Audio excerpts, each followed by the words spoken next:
Hey there, friends. Lynn Lindbergh here, your host of the Health and Fitness Motivation Podcast, and I am back from a week off and happy to be here with you guys today. It's February 2022. It's no longer January. We're past New Year's resolutions. Oh yeah, that was a thing, wasn't it? I have a question for you. When you think about the space that you live in, the place that you live in, and you just look around and take survey of where you live today, how does it make you feel?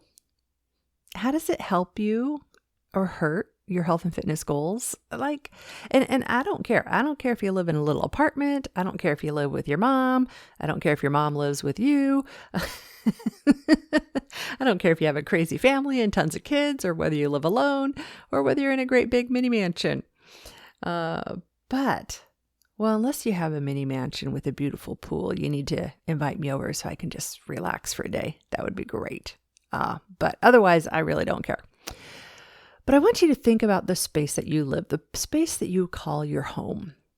And in the month of February, we're going to go through and look at the physical aspects of your space in your home and get you set up for health and fitness success. That's right, because 2020 was more than a year ago. Our world's changed, our lives changed, how we interact with the world. We're on Zoom calls so much more. Oh my gosh, and you're probably listening to more podcasts than you did before, right? So many things have changed in our lives, but our homes and how we live, those are really, for the most part, most people still live in a really pretty traditional home. You know, you've got your kitchen. Well, that's okay. Everybody needs a kitchen. But then people have a family room, and it must have a couch and 2 chairs and side tables with lamps.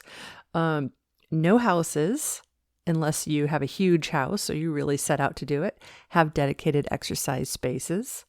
Most houses, your pantries in your kitchen are all set up for, dry goods, processed goods, stuff like that.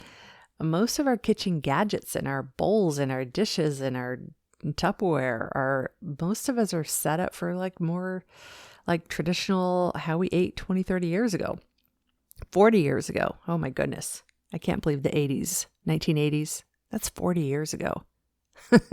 Okay, I digress. So think about your space around your house. And what we're going to do for the month of February is look at probably 15 or so episodes. We're going to look at very specific things you can do. So by the end of this series, you've got your kitchen set up so that it naturally flows, so that you're more likely to eat healthy without even really having to think about it. It just happens. Or your living room or your family room space or somewhere in your house, you've got this dedicated exercise space that works with the house that you have, the space that you have. So when it's time to get on a Zoom call to do some exercise, or whether you want to do exercise at home, it's not like this exercise equipment and stuff is just this side afterthought that's sitting there kind of in the way. It's actually an integral part of your house. It's just there. It's part of, it's something you do every single day. So we got to have it set up. We're also going to look at our mental health, and there's some specific things we're going to do as far as taking stock of room by room in our house, essentially asking ourselves the question, we'll go into this in more detail later. Go into a room, for example, go into your bedroom. And just pause and think. We'll do this later. Pause and think. How does the state of my bedroom impact positively or negatively my mental health today? I did that exercise for my whole house. Yeah, that's why I realized this has to be a full month series, not just something we can gloss over in a quick little 10-minute podcast. Yeah, it's bigger than you think. We're going to look at same thing for our living rooms, our family rooms, our closets, things like that. And then we're going to do another sweep through the physical space and put another lens of how is after we've done that mental health, how is our medical health supported? So, like little things, and we'll go through this in detail later, but little things like, do we have our medicine set up and set out in a way that's easy for us to access and easy to remember? If we're taking any vitamins or supplements, which I won't recommend specific ones for you guys because that's not what I do here, but I can recommend ways of organizing them to help make it easier, right? Those kind of things. So the reason this is so important and the reason this series of organizing our spaces is going to be so impactful and powerful comes back to that concept of living lifestyle versus living grit and to-do lists and self-discipline. And I must do this because it's good for me, because Lynn said so, and because my doctor told me I had to, right? That's not how we want to live. When we get into that concept of a lifestyle and how to have a healthy, happy lifestyle, the lifestyle in and of itself implies that it comes naturally and easily. It implies there's less grit and self-discipline needed. Now, it doesn't mean there's no grit and self-discipline needed. Of course there is. And sometimes we just got to kick ourselves in the butt and say, you know what? I don't feel it. I'm still doing it. I don't feel like eating this healthy thing. I'm still doing it. Today, I really don't feel like exercising. I'm still doing it. We got to do some of that every single day. But the more we set it up to flow easily, the more we set it up to be just a part of us, the more likely we will succeed. And succeeding feels good.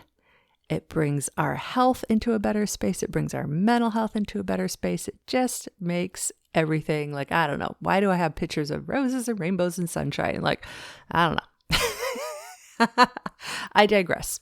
So look forward to this. It's going to be a great series.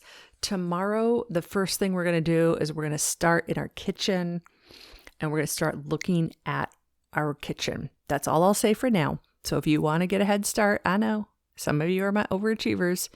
You can start looking in your kitchen and you could even guess what you think tomorrow's episode is going to be about, right? Okay, friends, this is going to be fun. February, probably going into early March, we are going to get our spaces organized for health and fitness success. Yeah. Alrighty, friends, if you are new to Couch to Active, head on over to my webpage. It's couch2active.com. That's couch2active.com. Right there on the homepage, we talk about our resources that we have available, and it really is, we're open to all. Anybody's welcome, but our real main focus is individuals with chronic health issues, individuals who are blind, individuals who are stuck at home, and I do everything I can to help make health and fitness fun so you don't have to feel stuck on the couch. That's couch2active.com.